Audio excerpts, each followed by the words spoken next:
एक बार एक भिखारी अपने जीवन से परेशान हो चुका था, क्योंकि उसे अपने जीवन को चलाने के लिए भीख मांगना पड़ता था। उसे हर एक चीज के लिए भीख मांगना पड़ता था। इसी बात को लेकर वह दुखी रहता और दिन भर यही सोचता कि उसके जीवन में बदलाव कैसे आएगा। ये सोचकर वह निराश हो जाता। वह हर दिन देखता कि बहुत सारे लोग निराश होकर आंखों में आंसू लिए विभिन्न चिंताओं से परेशान लोग गौतम बुद्ध की तरफ जाते और वापस लौटते समय वे लोग बहुत ही खुश होते थे। वह भिखारी यह नहीं समझ पा रहा था कि गौतम बुद्ध उनके साथ ऐसा क्या करते थे कि वे बहुत खुश हो जाते थे। वापस लौटते हुए लोगों के हाथों में ना तो ढेर सारे पैसे होते थे और ना ही सोने चांदी। तो फिर ऐसा क्या होता था कि लोग बुद्ध के पास से लौटते वक्त इतना खुश होते थे। यह सब सोचकर वह भिखारी भी निर्णय लिया कि वह भी महात्मा बुद्ध के पास जाएगा और देखेगा कि ऐसा वहाँ क्या हो रहा है कि दुखी लोग उनके पास जाकर खुश हो जाते हैं। वह बुद्ध से मिलने के लिए उनके पास चल पड़ा। जहाँ बुद्ध मौजूद थे वहाँ बहुत लंबी कतार लगी हुई थी, तो वह भिखारी भी कतार में लग गया। कतार में लगकर वह अपनी बारी का इंतजार करने लगा। देखते ही देखते उसकी बारी आई और उसने महात्मा बुद्ध से कहा, महात्मन, मैं बहुत ही गरीब हूँ, मेरे पास कुछ भी नहीं है। मुझे अपना जीवन चलाने के लिए भी दूसरों से भीख मांगनी पड़ती है। अब आप ही बताइए कि मैं अपने जीवन को कैसे बेहतर कर सकूं।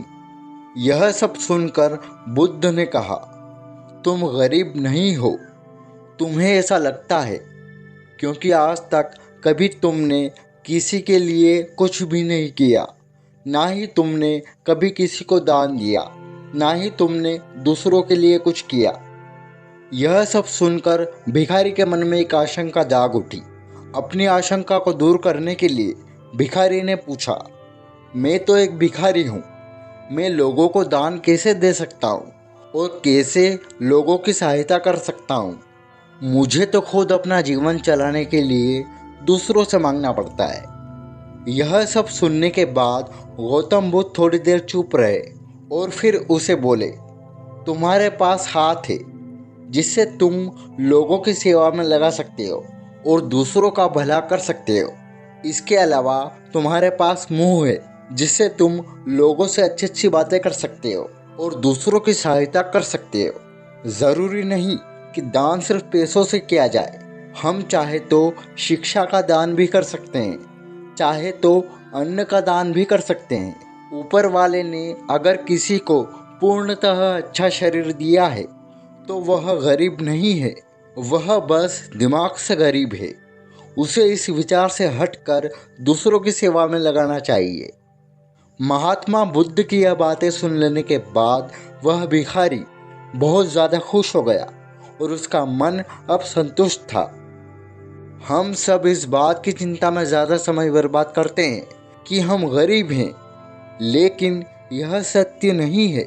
सत्य तो यह है कि जब तक हमारा शरीर पूरी तरह से बेहतर है तो हम उसका उपयोग करके आगे बढ़ सकते हैं और खुद के जीवन को बेहतर बना सकते हैं। अगर कोई व्यक्ति सिर्फ अपने गरीबी पर ध्यान दे और उसे बदलने की कोशिश ना करे तो वह मूर्ख है। इसके अलावा हमें इस कहानी से यह भी सीख मिलती है कि दान सिर्फ धन का ही नहीं, शिक्षा, भोजन, अच्छे विचार आदि का भी किया जाना जरूरी है।